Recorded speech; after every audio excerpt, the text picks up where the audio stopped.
Power star Pawan Singh का ठुमका देख रहे हो ना विनोद। पवन सिंह लहरिया रहे हैं। जी हाँ दोस्तों, तो ये छोटी सी क्लिप है बॉलीवुड की सॉन्ग की, जिसे पावर स्टार पवन सिंह मुंबई में राजकुमार राव के साथ शूट कर रहे हैं। लगता है अब गर्दा उड़ेगा भाई। मैं ये वीडियो देख के इतना एक्साइटेड हूँ, तो आप लोगों की क्या हालत होगी ये मैं आप समझ सकता हूँ। अकेला एक बिहारी सब पे भारी। जी हाँ, विक्की विद्या का वो वाला वीडियो की जो मूवी के कुछ सॉन्ग हैं उनकी शूटिंग चल रही है, जिसमें से एक सॉन्ग पावर स्टार और बॉलीवुड के रैप स्टार योयो हनी सिंह का है। उसी सॉन्ग की शूटिंग में एक क्लिप वायरल हो रही है, जिसमें पावर स्टार पवन सिंह राजकुमार राव के साथ ठुमके लगा रहे हैं। और इस वीडियो को पवन सिंह के मैनेजर अमित सिंह ने अपने इंस्टाग्राम से रिलीज़ किया है। तो बता रहा हूँ भाई साहब, एकदम तहलका मच गया है। अब मैं यही सोच रहा हूँ कि सॉन्ग के रिलीज के टाइम में क्या होगा।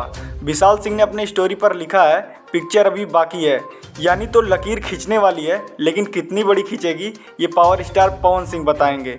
तो दोस्तों मैं आपको बता दूं, ये सॉन्ग जो बॉलीवुड का पावर स्टार पवन सिंह का है वो एक कल आने वाला है। तो चलिए आज के लिए बस इतना ही, मिलते हैं आपसे नेक्स्ट वीडियो में।